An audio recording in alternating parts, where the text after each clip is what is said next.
മുടി കൊഴിക്കണം, പിന്നെ പല പല വേദനകൾ, അപ്പം കൊഴിക്കണം.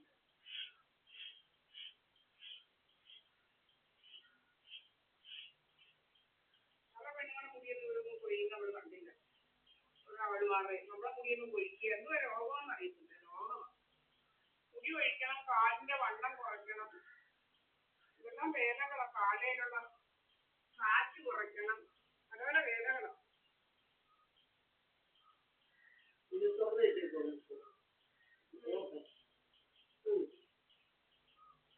മുടിയെല്ലാം കൊഴിക്കണം, കണ്ണിന്റെ ചുറ്റിനോട്ട് വലിച്ച് ഇങ്ങനെ വേറെ ഇരിക്കുക കുറെ എണ്ണം, ജോലിയൊന്നും ഇല്ല.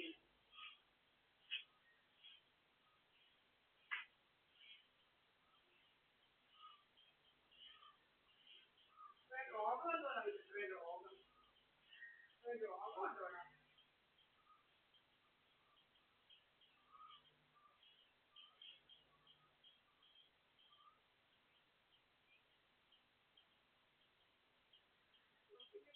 മാറ്റണം.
നമ്മുടെ അടുത്ത് വന്ന് കയറിയത് നമ്മുടെ കുട്ടിയെ കുറിച്ച് പറയുക.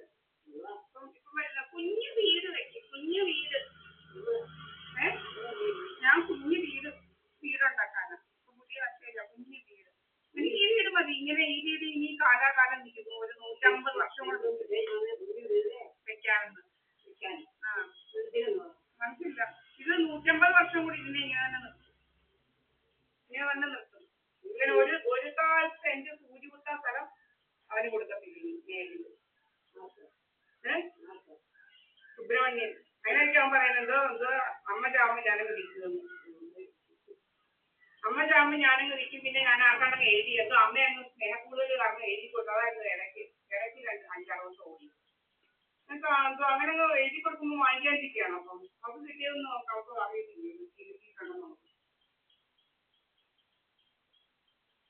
അവിടെ പങ്ക് കിട്ടിയിട്ടുണ്ടെന്ന് നമുക്ക് അറിയത്തില്ലേ എഴുതി കൊടുക്കുമ്പോൾ വാങ്ങിക്കാതിരിക്കാൻ. എഴുതി കൊടുക്കുമ്പോൾ വാങ്ങിക്കാൻ അതങ്ങ് അങ്ങനെ കൊടുക്കണം. എന്തെങ്കിലും അറിയണം, എഴുതി കൊടുക്കണമെങ്കിൽ എന്തെല്ലാം അറിയണം. പ്രമാണമില്ലാതെ എഴുതി കൊടുക്കണം. പ്രമാണം രാജസ്ഥാനില്ല. എൻ്റെ റവ്വേനെ എന്തെല്ലാം വേണം പ്രമാണം എഴുതി കൊടുക്കാൻ. അല്ല അങ്ങനെ എഴുതി കൊടുക്കാൻ പറ്റത്തില്ല. സെറ്റിൽമെന്റ് ഡീഡ് അല്ലയോ എഴുതി കൊടുത്ത കോടതി ഇല്ലയോ ഇവിടെ. അത് റദ്ദ് ചെയ്യിക്കാൻ എനിക്കറിയാം. ഇവരൊക്കെ പറയുന്ന സെയിൽ ഡീഡ് അല്ല ഏത് ഡീഡായാലും റദ്ദ് ചെയ്യിക്കാൻ എനിക്കറിയാം. എഴുതി കൊടുക്കുന്നവരുടെ ഡീഡ് നമ്മൾ അറിയാതുള്ള പണികളൊക്കെ ദയവായിട്ട് ഞാൻ ഇട്ടിട്ടുണ്ടല്ലോ. വെളിവിടുന്നുണ്ട്. അമ്മമാരെന്തോ വിചാരിക്കുന്നേ കള്ളത്തരം കൊണ്ട് എന്തോ നടക്കുന്നു. ഇത് കൊടുക്കേണ്ടത് അവൻ പറയുന്നത് അമ്മ ചാവുമ്പോൾ ഒന്ന് നിൽക്കുമെന്ന്. അമ്മ അതാ പറഞ്ഞ അമ്മയമ്മ നിൽക്കേണ്ട അതിന്റെ വടക്ക് 52 സെന്റ് സ്ഥലമുണ്ട്. 52 സെന്റ് സ്ഥലം അത് വിറ്റിട്ടാ പോയി ഇരുന്ന് കൂട്ടടിക്കും. എന്തോ വിചാരിച്ചത് അതിന്റെ പൈസ മതി.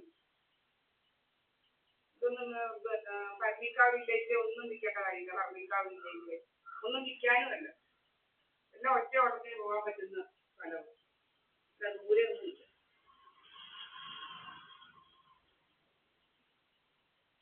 കഥകളാ ഇങ്ങനെ ചുമ്മാ ഇരുന്ന് തല ഇങ്ങനെ കഥയ്ക്കുക. അതാണ് പറയുന്നത്. അവനെന്തോ വേണം, അവന് എന്തോ വിൽക്കും ഇതിനെന്ത് ചെയ്യും. നമ്മുടെ വസ്തു വിൽപ്പിക്കാൻ നടക്കാം. ഇതിനാരാ അല്ല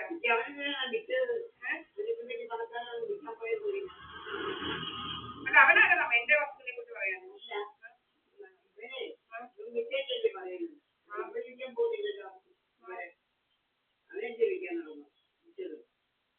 ഇവനാരാ നമ്മുടെ വിൽക്കുന്ന കാര്യം പറയാൻ. നമ്മുടെ ഇവിടെ വർണ്ണിക്കാവ് വില്ലേജിൽ ഒന്നും വിൽക്കാം. 1 സെന്റ് സ്ഥലം പോലും വിൽക്കേണ്ട കാര്യമില്ല. ഇതിനി ഒരു 150 വർഷം കൂടെ ഞാൻ ഇങ്ങനെ നിർത്തും. 150 വർഷം കൂടെ അത് കഴിഞ്ഞ് പണിഞ്ഞാണ് നിർത്തും. തുറച്ചിരുന്ന അനക്കത്തില്ല. 150 ഇനി കാലാകാലം അവനവിടുന്ന് വിറ്റോണ്ട് പോകുമ്പോഴേ അവനവിടുന്ന് വിറ്റോണ്ട് പോകും. അവൻ വിറ്റോണ്ട് പോകാൻ പറ. അവന് വഴിയൊക്കെ ഉള്ളവർക്ക് വേണമെങ്കിൽ അവൻ വിറ്റോണ്ട് പോയി വല്ലതും വാങ്ങിക്കാൻ പറ. കോടികളൊക്കെ ഇരിക്കും. ഇവിടെ സാധേ പണിക്കാരൊന്നും എടുക്കാനൊന്നും വിചാരിക്കണ്ട. സാധേ പണിക്കാരെ എടുക്കാമെന്ന് വിചാരിച്ചോണ്ട് അവിടെ കിടക്കണ്ട. നിന്റെ മോള് കാടാമ്പുഴയിൽ വിറ്റോണ്ട് പോയത് പോലെ എന്തോ രാമനാട്ടുകാരെ വിറ്റോണ്ട് പോയതുപോലെ പോയി വിറ്റോണ്ട് പോയി എവിടെങ്കിലും വാങ്ങിയില്ല. അല്ലാതെ സാധേ പണിക്കാരൊന്നും വാങ്ങിയില്ല.